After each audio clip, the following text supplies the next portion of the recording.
Hey friends, I am back with another episode of Women In. It's Tony Will, and let me tell you what you're listening to.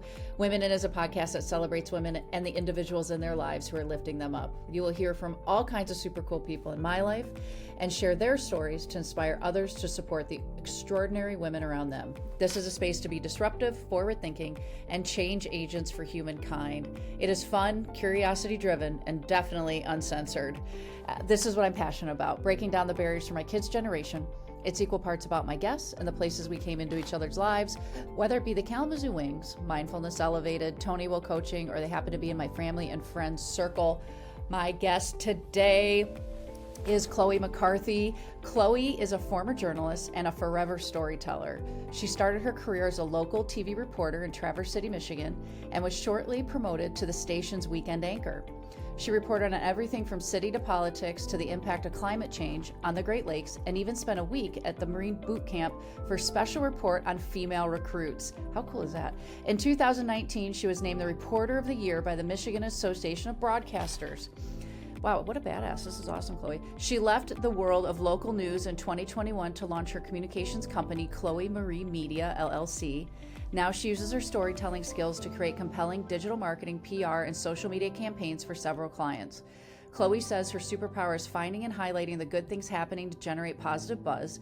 She has worked with a variety of industries and specializes in public school district PR. Outside the office, Chloe is a yogi, wife, dog owner, explorer, and one of the few global educators for the Guinness World Records. In this role, she acts as a spokesperson and a judge to document, verify, validate, measure, and celebrate greatness around North America. In all her roles, she loves documenting and celebrating moments big and small. Oh my gosh, what a bio. Hi, Chloe. Oh, that was the first time I've had to write a long bio like that. It felt interesting. So thank you for reading that and introducing me. I feel like I should be interviewing you because you have so many cool things happening in your life, and I'm so excited to be here. Oh, I'm so excited to have you. Well, number one, we're bonding. Chloe didn't know this until I told her a while back, and you're going to hear how we met in a minute, but she has the exact same name as my youngest daughter. So immediately I was like, I'm going to love her because, and I have to watch because your name is Chloe. I immediately want to call you Chloe Bear, which is what I call my daughter. Hey, you can call me that. So if it slips, that's why. But I'm so excited to have you on. Your experience that you have in your personal life and in your career is just so interesting and just so dynamic and bringing uniqueness to the podcast, which is what I'm always looking for. So I start with the same question with all my guests, and then usually from there we go wherever. But tell everyone how we met.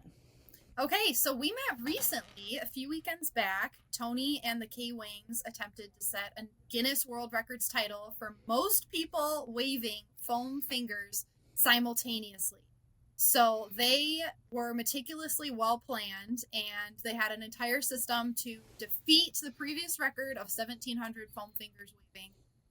And I think the final number, what was it? It's like 3,414, something like that. Yeah. Yes. So I was there to officially celebrate, document, verify, and confirm that the K-Wings, under Tony's expert leadership, defended and set a new Guinness World Records title. So that was a lot of fun. It was so cool. So let me give some background for podcast listeners that are like, you guys set a Guinness World Record. So number one, we set a Guinness World Record 5 years ago for the largest lightsaber battle for a Star Wars game. And that was in November of 2019. So literally 5 years ago. And at that point, when I worked with Guinness, we didn't have an educator on site. We had to document through video and all the stuff that you do when you're here, but we had to videotape a bunch of things and submit it, and we had to wait 3 or 4 weeks, and then we got the great news. But this was different because this time we were like, yeah, let's bring someone in. And Chloe tell everyone where you live because you're a Michigander. Yes, this was my first world record event in my home state of Michigan. I live in Traverse City, so it was very fun to drive 3 hours south and kind of cheer on, celebrate, document something for, a fellow Michigander. Yeah, I was just like, this looks good for us as we, it just felt right, as we were prepping for this, because behind the scenes, this is like, if we're going to do something here in the Kalamazoo Wings, we're going to do it right. And I wanted to make sure because I had the experience before and we built it from scratch, that process, and then we just tweaked it a little bit and did the same thing again. And you came in and gave us such high praise just on our process alone, let alone like what we did on game day. So it meant a lot. And you said something really awesome to me. I don't remember if you ever said this, but you said I could tell a woman was at the helm at this or And something I like meant that. I swear to God, because I go to dozens of events every year, and I've seen the event organization be really good. I've seen it be really bad, and that's often the difference between breaking or setting a record title and not. And this one was meticulously planned, I mean, down to the minute about what was going to happen, and it required so much coordination because this attempt happened in the middle of the game. There were fans involved, thousands of them. And just so people know, setting a Guinness World Records title is not easy. There is so much documentation and evidence that's required that we have to go through meticulously. And we don't just give out Guinness World Records. You know, you really have to earn them. And so one little thing going wrong could have cost you guys. And lucky for you, and thanks to your planning, you were able to set the record. But I was very impressed. And oftentimes, the new Guinness World Record holders that I work with are women, because a lot of times they're the ones that have the know-how and the bandwidth and the multitasking ability to have so much different evidence in place and ready to go, so that when I come in to review it and when I'm on site to be there to verify it, it's seamless. So I was very proud of you guys and happy for you guys. Yeah, I want to know, and I'm sure the audience does too. How did you get into this? Being an educator, like how did that come about? Is this something you dreamed of as a kid? Yeah, this is the number one question I get, because Yeah. it sounds like a made up job, right? Like I'm a judge for Guinness World Records. What? Like that exists? So a couple of Christmases ago, my dad had just retired, and this was his dream actually. We were all sitting around the Christmas tree, and he goes, you know, I wonder if there's like a judge for Guinness World Records. And if there is, like, I want to be that guy in my retirement chapter. So we Googled it, and sure enough, there was a job posting for an adjudicator. And it was based in Las Vegas, which none of us live in Las Vegas, but we're like, you know what? We're going to shoot our shot. We're going to apply. So he pulls up the application, sends in his cover letter, everything else. But the job description, and the preferred background all aligned with my experience in journalism. Like they wanted someone with TV experience, someone who could be comfortable speaking in front of a crowd. And those were all skills that I had in my toolkit from being a TV anchor and TV reporter. So I thought, no, maybe I'll apply for this and we'll see what happens. So my dad and I both applied, both got rejected. So that was the end of the dream. I was like, okay, we tried. I thought maybe we don't live in Las Vegas, they don't want us. Well, 6 months later, I find this email in like my promotions tab of my like Gmail. And I thought it was a scam because it was someone from HR saying, hey, are you still interested in this job? And I was like, well, if it is a scam, you know, okay. But if it's not, I'm going to respond and see what happens. And so from there, went through the interview process, which was quite long. So the interviews were spread out over maybe 6 months, eventually leading to me having to make a presentation to a board of directors to kind of demonstrate my ability to tell stories and I guess also just present. And so, yeah, here I am. I got the job and I've been with the company since January of 2023. Wow, what a cool story. Now, did your dad check his promotions file? I know. We always joke, I stole his dream, and he tells people that too. So my job now is to try to get him in. So. Oh my gosh, what a fun story. And I'm sure your dad is so proud of you. What's your dad's name? Because I'm sure he'll listen to this. Bob. Hey, Bob. Bob, I think you should get the job. I'm advocating for you. And as a 2-time Guinness World Record holder, I feel like I have pull now. Yeah, I know he'd be great at it because he's got all the time in the world. No offense to my dad, but he could be able to, on a whim, get on a plane and head to some of these record events because sometimes that's the way it goes. Sometimes there's last minute titles. In our case, we were talking since I think April, and the event was in October. So this was like one of those where we had a lot of preparation time. Yeah, we sure did. So, and I know you and I talked about this on the day once we kind of got past the for me the stressful stuff because there was a lot of stuff going on to make sure everything happened. But I was asking you, and I'm sure you get asked this a lot, but what are some of the most interesting records you've been a part of, either like attempted and awarded or attempted and not awarded? Yeah, every record is unique. And so there's different kinds. There's records that involve endurance. There's records of scale, such as the biggest item or something like that. I've been to large collection records. Um, I just got back from one in North Carolina where a woman paddleboarded for 520 miles over the course of a month. So if you break that down, because I thought, how far can you really get on a paddleboard, like in an hour? Like, Hmm. what's the miles per hour on this thing? She was paddleboarding upwards of 9 hours a day, 29 miles per day over the course of 30 days, almost every single day. She got held up for like 2 days because of Hurricane Helene, unfortunately. But yeah, so she set this record. So that to me was personally very, very incredible and impressive. But Yeah. I recently, this year, I went to the world's largest action figure, a 22-foot tall Arnold Schwarzenegger. Where was that? That was at Netflix's like set production company in LA. Okay, I wonder if it's in California. Um, Yes. that's cool. Yeah. That, And then the other one, like people ask me what's my favorite record, and the one that has a soft spot in my heart is the record for the largest collection of sock monkeys. okay, And tell us more. yes. After this record, I became obsessed with sock monkeys because the owner's enthusiasm for her collection was infectious. And she started her collection, it had humble beginnings. I think she was gifted one. And from one sock monkey, she got another because it just kind of became this thing like, oh, she likes sock monkeys. We'll give her one for Yeah. Christmas, for her birthday, whatever. And then soon enough, I think she received a collection from someone else.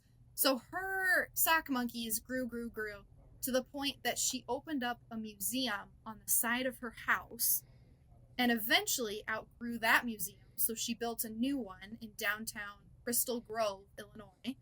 And it is now one of the most precious, adorable museums that I've ever been to. And it's actually super informational. Like, she spared no expense on this museum. And you can see the history of sock monkeys and their origins from World War II and the original sock that these monkeys were made out of. And you can see her collection of thousands of sock monkeys, hundreds of which have a name and a bio that she has given to them.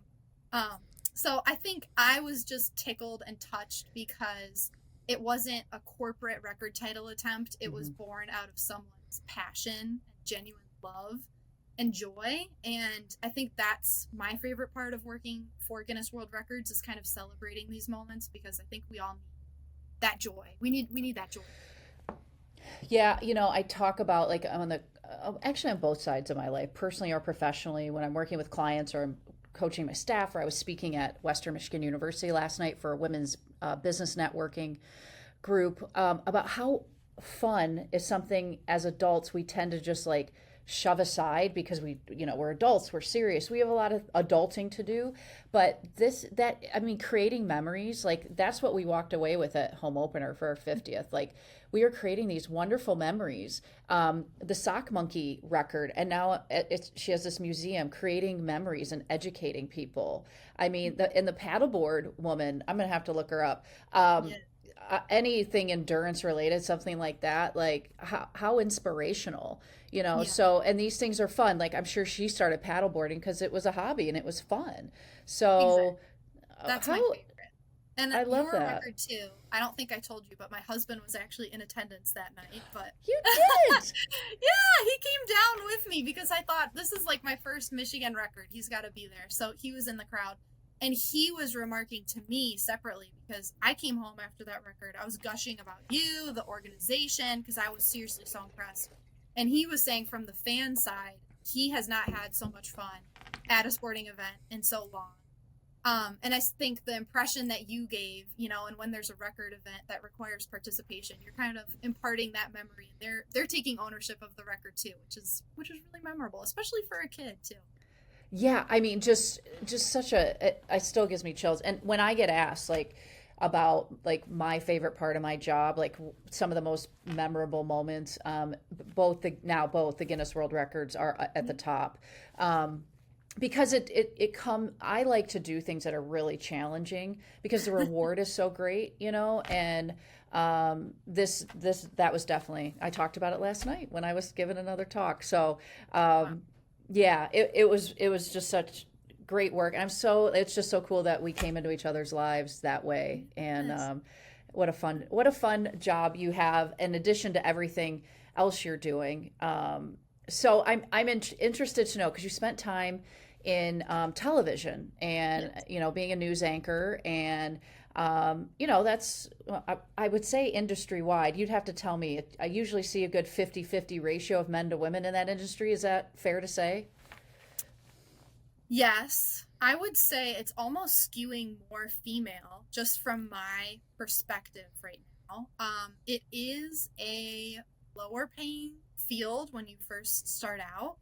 So this is just anecdotally how I feel, my opinion. This is not based on stats or anything, but Sure. what I have observed is that a lot of women are going into it and men are kind of pursuing more high paying careers in the world of, PR and marketing and that sort of thing. But there's certainly, I think, in the sports sector, as you know, it's more male dominated. There's more men going into sports journalism and stuff like that. But I almost see men dropping out of the sports world a little bit faster too, because it is such a grind initially without little financial benefit. Yeah. So what drew you to that? Is it the storytelling, like that's in your bio, that it was the journalism and the TV journalism? Is that what drew you in? It was. I mean, I had really altruistic intentions when I started out in Hmm. local news. I wanted to inform, empower, inspire, all of these things. And I did have the opportunity to do that. And so now I feel I'm doing it in a different way, but I've always, always, always loved storytelling. And I particularly loved the vehicle of TV news and video. Yeah. And it's a certain person, like people get really, what is the percentage? I think it's about 5% of like the population. I don't like enjoy public speaking or speaking on camera. I don't know what the actual stat is. I heard that. I don't know if it's accurate or not. I have to fact check it. But Right. were you someone that was always outgoing and comfortable in front of the camera, or did you have to work on that? Oh, yeah. I think the day I was born, I was like, I want to be on stage. I want to have a microphone. I want to be on camera. My dad called me Radio Chloe when I was growing up because the little home videos would often be me narrating, we're on vacation in such and such place, and Oh. here we are. So I think I always had that inclination. But yeah, that is a weird thing to like want to do and be good at. But for some reason, I've always enjoyed it. Hey, listen, you're not alone. I don't mind being in front of the camera. I love public speaking, but it's not for everyone. And I often get asked like, where does your confidence come from? And I answer it similarly to you, which is I came out of the womb this way. I don't know. Yeah. It's just, and just how I am. But so who are the women in your life, Chloe? Who are the people that made the women that made you, you? Hmm. I'm so thankful for the women in my life. My mom, my great Aunt Mary, my Grandy, who has since passed. I have a wonderful network of female friendships, which I absolutely cherish and adore. I think female friendships nourish the spirit, nourish the soul. But my mom is my source of strength, my inspiration. She was an incredible business owner before she had me. So I'm very inspired by her, human and business and that sort of thing. And I'm lucky I work with a lot of female clients, and Mhm. they are sources of inspiration for me in the professional world as well. So what's your mom's name? Suzanne. Oh, Suzanne. I love it. That was my given middle name. But I Really? Yeah, my middle name, my birth was Tony Suzanne, but when I got married the second time, I took my maiden name and made it my middle name. So Oh, that's yeah, kind of cool. yeah. So my middle name now is Lentini, which is my maiden name. So yeah, but Suzanne is on my birth certificate. So how cool is that? Yeah. Lots of commonalities with names here. I know, I know. So, are you someone that talks to your mom daily? Yeah, probably more than she'd like. I'm like, Mom, guess what happened? I just made a sandwich and it was so delicious. I got this new bread. It's like, yep, yep, yep, yep, yep. But I couldn't get through the day without her. Because I'm calling her. She doesn't quite know. Is it going to be a big, big problem, little problem, update about my day? She's my Hmm. everything. So when she was raising you, what was it? How was that? Like how did she nurture that mother-daughter relationship? Because I think it's interesting because sometimes there are women I've had on this podcast, I've met on the podcast too, because it's all about inclusivity, and men came from women, right? So we all Yes. have that in common. And how was your mom as you were growing up? What did she give to you that allowed you to be as close as you are now as an adult? I think that partially came during the college years. The true closeness. We've always been close, but I think I was more of a challenge than my brother. I was dramatic, argumentative, feisty, all of those things. So I think that there was always maybe a bit of like she had to really corral me during the growing up years. But as I got older, I appreciated the sacrifices that she's made for me more and more. Um, and I think out of that appreciation came more closeness and wanting to spend time with her because I don't want to say I ever took her for granted growing up, but I always felt like she was just doing what she needed to do. And now when I look back, I'm like, not everybody has such a supportive, loving mother that's there for them to be their cheerleader, their therapist at times, their professional consultant when I have questions about what I should be doing next. So um, I love her, and now she's kind of a friend to me more than she ever Yeah. has. Oh, that's beautiful. Well, I hope she listens to this because, as a mom myself, there's nothing more. I hope my kids one day, well, actually, they have said it, but as they become adults, it's to understand what it's like to raise. It's so hard to raise kids. And, but, it's not like you all had a choice. We had you, we wanted you. And so it's just so cool to see how you and others have navigated their relationship with their mom and how special it is. And because we moms, we have a lot of wisdom. So, That's such a good point, and I think that switch comes at a certain point when you don't see your parents anymore as they came out of the womb as parents, right? They were adults and yeah. they knew what was happening. They had to grow up too, and I feel like that's a shift that I've had just in the past couple of years of realizing all the things that she was going through at my age, and now I think about what she was doing when she was 29, and so I think you're right about that. So when do you turn 30? Next year. Okay. How do you feel about that? I just turned 29 on Sunday. So Oh, to happy me, birthday. thank you. It's a beautiful chapter of feeling like I don't know what's next, and that's okay. Because my 20s have kind of been this escalator, the prescribed kind of routine that society conditions you. Okay, you go to high school, then you go to college, then you find the love of your life, you get married, maybe you have kids, you get a job, you get a house. I've kind of checked all those boxes minus the kids, and I feel like it's an open road in front of me now. And I think 30 is a beautiful number, and it's a blessing to have birthdays. So that's how I'm feeling right now. Yeah, that's exciting. Did you do something fun for your birthday? Yes, went to get some Mexican food, fiesta. Hey, there's nothing better sometimes. No, it was so good. So tell me what you're passionate about. Like, 29 years old. Are you considered Gen Z? Oh my gosh, I hope not. I think I'm a I don't know. millennial. Young Millennial. millennial. Okay. A young millennial. Okay. So what is a young millennial? What are you passionate about? I find passion in storytelling, and that has become the ethos and the driving mission of my brand is telling stories because I came from a background of telling stories that weren't always positive as a news reporter. And in my last year of news in 2020, nearly all of the stories were negative, whether it was about COVID or, um, the drama surrounding the presidential election in 2020. So I kind of came out of that career field with a really, really strong urge to tell good stories because I thought the world needed it. And so what's most fulfilling for me right now is shining a light on the positive, helping my clients generate positivity and buzz, and help their customers or community feel inspired. And so that's something that drives me now. Yeah, you strike me as I'm getting to know you as a really optimistic person, and not everyone's like that by nature. And so if you're working in an industry like TV news, and it is a lot, I mean, most of the news is not positive. So tell me, how was that for you working in that space and reporting on a lot of things that are heavy topics? That was a difficult one because I inherently believe in the power of journalism. I feel that it's the fourth branch of government, so to speak. It's so important.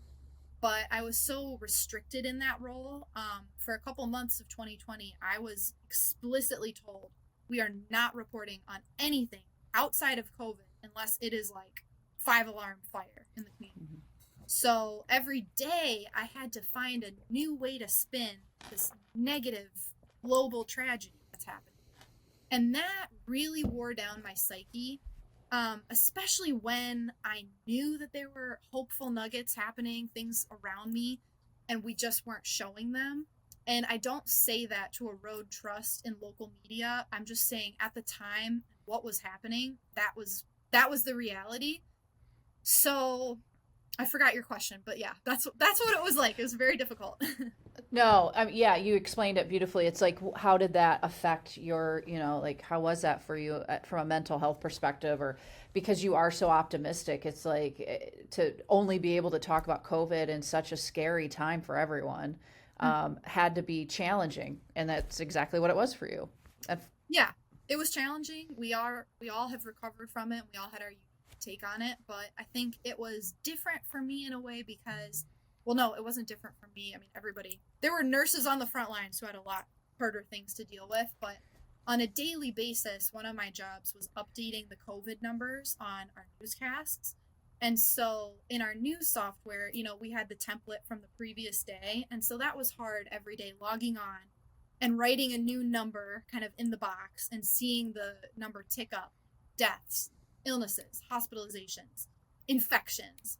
And so that took some therapy after doing that for a full year to kind of relieve myself of the anxiety of knowing those numbers were people. And so, like I said, my soul really needed some good news. And so I'm thankful that I've pivoted and kind of turned my career to that. Yeah, this is a great segue because I wrote down entrepreneur, and I wanted to talk to you about this because, and if you want to tell us the story of why you chose to walk away from TV news and an anchor position, which I know a lot of people aspire to, and you decided to start your own business. And I love all things entrepreneurs, especially women entrepreneurs. I just think it's something to be celebrated. So I'd love for you to share that story. I realized early on that a lot of stories were not being told. And sometimes I'd be assigned to a story and I'd be talking with the business owner, the neighbor, the homeowner, whoever it was.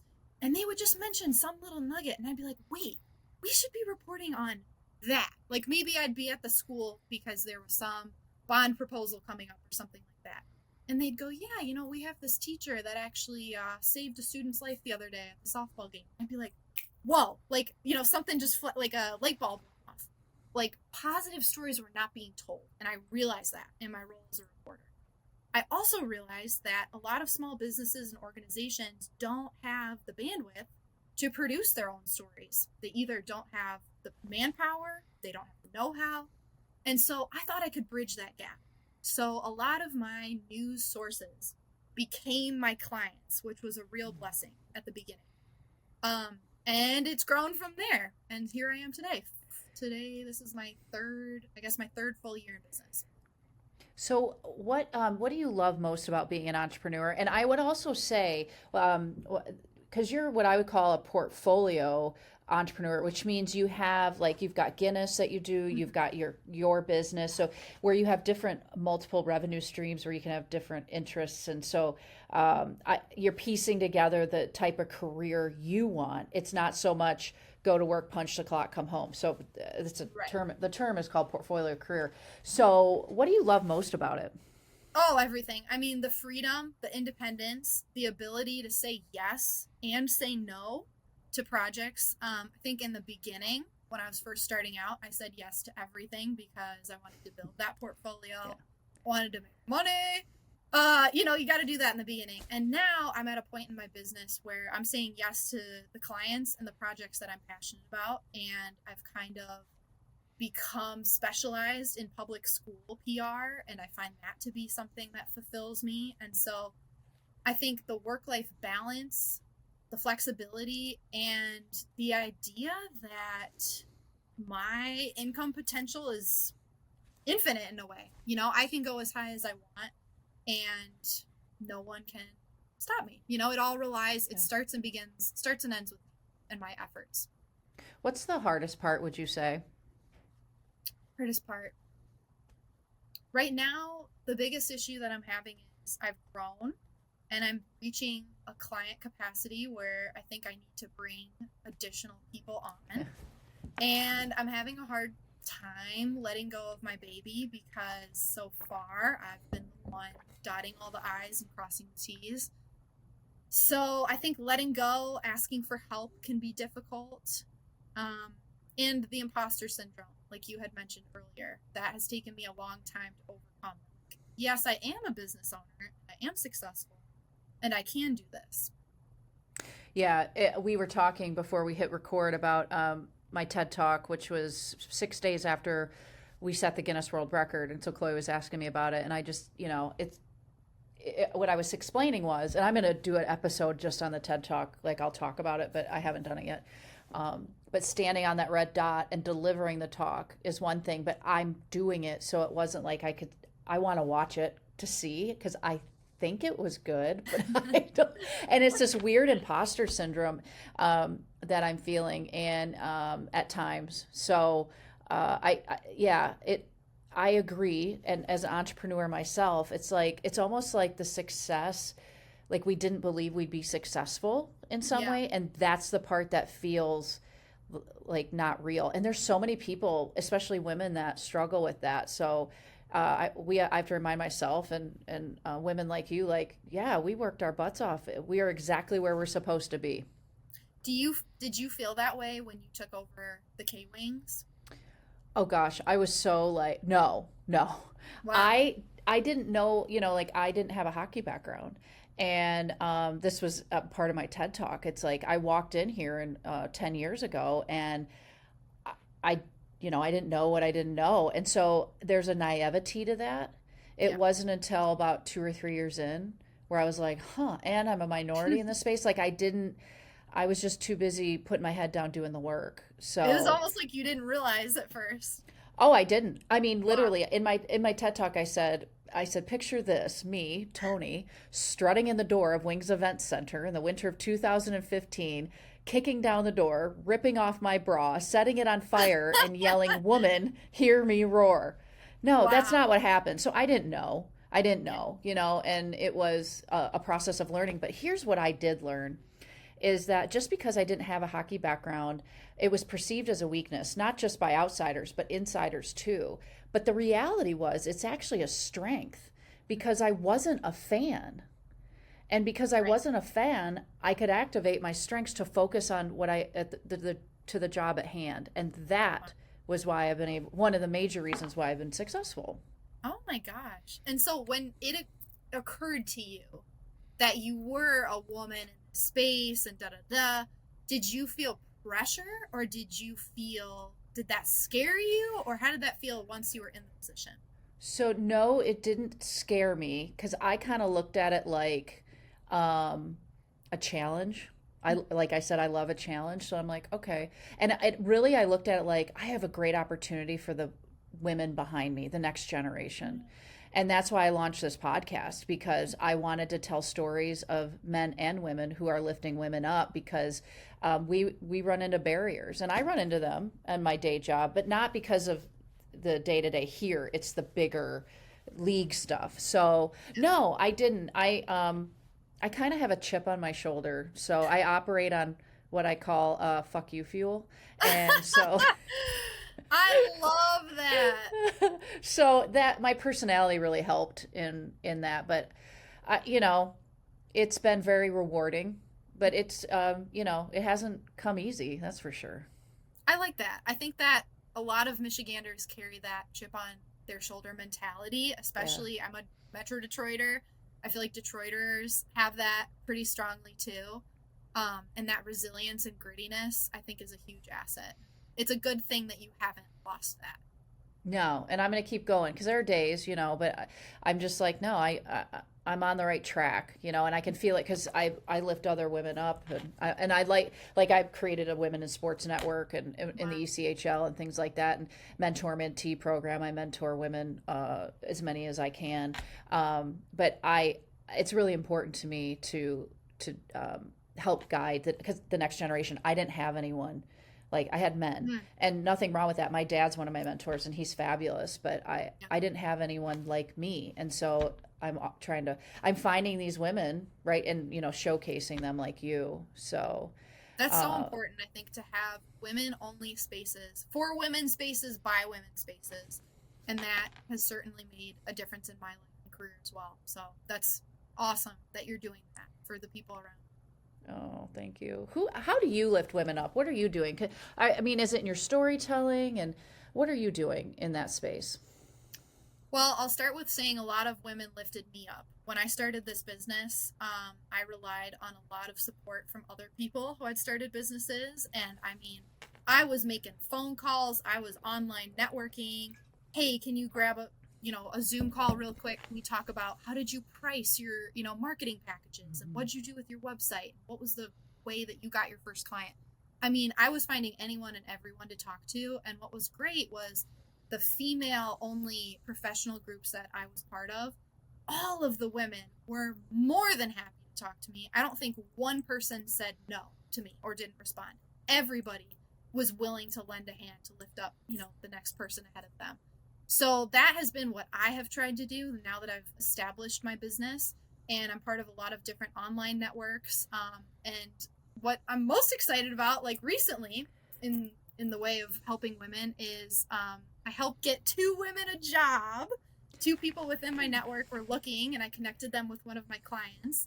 And one of the girls I was kind of mentoring, she's fresh out of school, and one of my clients was hiring for a full time marketing position. So I passed her name along and I kind of told her, I said, this is probably a little bit beyond where you are in your career, just being fresh out of school, but I'm going to, pass you along because I really believe in you and your skills and you're awesome. Anyways, she interviewed for this position, and my client was like, well, she's fabulous, but like we're really looking for someone who's a bit deeper into their career. But they ended up hiring her because of her enthusiasm and her eagerness, and they created a new position for her. And so I was super thankful I could kind of facilitate that connection and be a resource to her. And so now, beyond that, I try to be a resource to other people that are leaving news, starting businesses, whatever, to kind of share what I've learned through the process. That is so cool. Good for you. Thank That is you. all. I mean, nothing better than helping someone get a job, right? Like, Yeah. yeah, what are these? Intrigued. What are these women networking groups that you're doing online or Mhm. in person? What are the names of these if people want to look them up in their own communities? Absolutely. Women in Marketing, that's just the name of it on Facebook. That one is huge. I'd say there's thousands of people on there. So you really gotta use your keyword search to find someone that might be relevant to you. I'm also part of Freelancing Females. That's another Facebook group, and I believe there's a website. Um, there's one called TV to PR, and it's exclusively former journalists that have left that world and are now seeking marketing jobs. And that one has been great because I think we all rely on each other for tips and tricks about how to navigate the world post journalism. Yeah, very cool. I just Yeah, had one of our interns ask me some questions about how to network in the marketing space, and so we talked about locally what you could do here, which there's locally, different yes. opportunities with the Chamber of Commerce or Young Professionals or BNI, which is the Business Networking International or Professionals for Success. But these online ones can be just as beneficial because they spread across the country or across the world, and you can have connections. Because I'm sure you do work not just in your community, but Right. Across the country. Yeah, that's kind of the best thing post-COVID. You can kind of work for anybody from anywhere.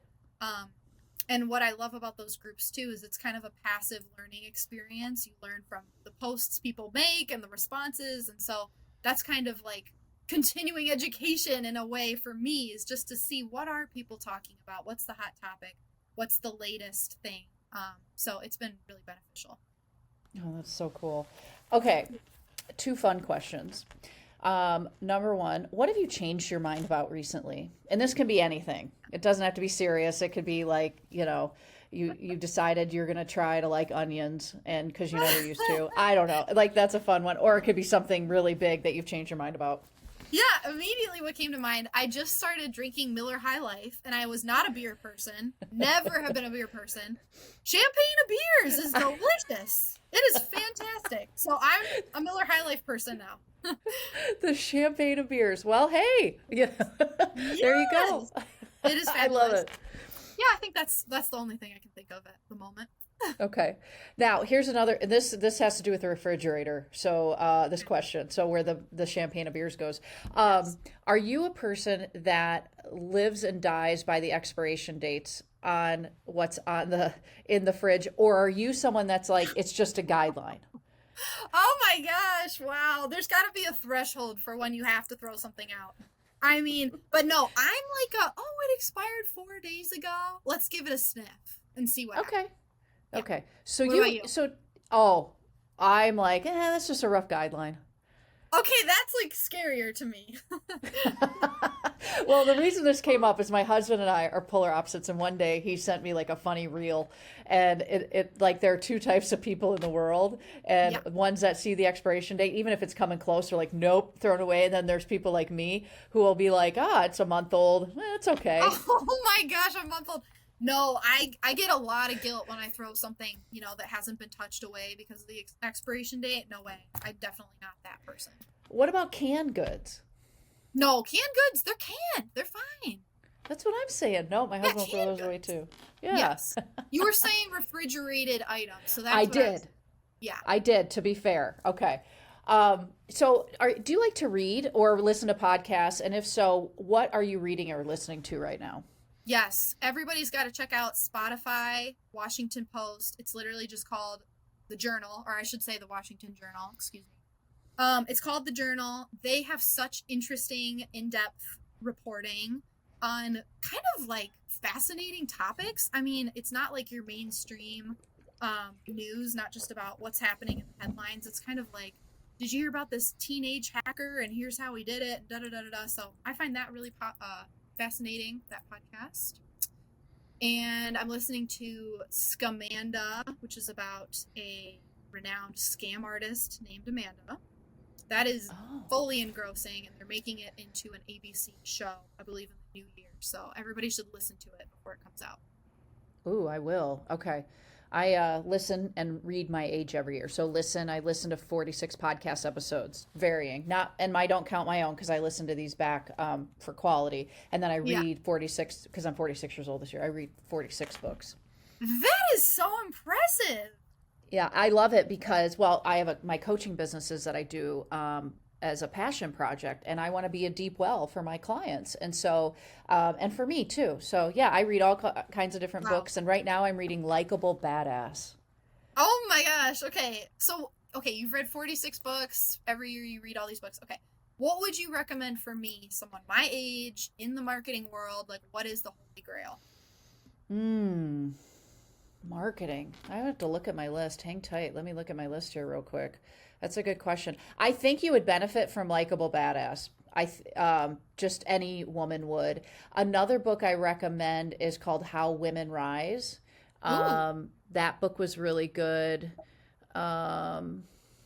Is Likeable Badass, is that trying to navigate sort of the person being a strong woman in the world of Got it. Yeah, like women, we often have a lot of double binds, and Yes. especially in leadership. And so it talks about like for instance, I'm described as a badass often, and it's not something I've labeled myself, but people they say that to me, and I'm like, Yep. and while I take that as a compliment, I don't know how likable that comes off, It can and be so. threatening. Yes, and I'm told that I can be very intimidating, and it's not because I'm cold or mean. It's just because of I guess my energy or my accolades or whatever. And so Yeah. I care like about it's not about being liked, it's more about being respected. And That's so important distinction. that book has been really beneficial. So those are the two I'd recommend right now: How Women Rise and Likeable Badass. Okay, I'm gonna go to the library and I'll follow up with you. We'll have a little book club. Yes, I love it. I love it. Oh my gosh. Okay. So where can people find you, Chloe, if they're, I know business is booming, but if they're interested in connecting with you or just learning from you, or they're a millennial themselves and they're like, wow, she's really cool, or they want to set a Guinness World Record, where do they go? Oh, yes. Okay, ChloeMarieMedia.com. That has all my contact information. As far as a Guinness World Record, you can reach out to me there and I'll refer you to someone. Yeah, I would love to be a part of this Guinness record. That'd be a lot of fun. Yeah. So when's your next, do you know your next record because you're not traveling, you said till 2025. I don't think so. So what's fun is they come in, and sometimes it's like a week away, sometimes it's 6 months away. At the moment, I don't have anything sitting in my inbox. So we're just gonna see what rolls in, which is always Okay. kind of a fun of the dice. Yeah. Have you, where's the furthest you've traveled for your educating? Puerto Rico. That was my very first record attempt, and that felt very exotic and fun, and I got to go to the beach and all that. So there's a perk.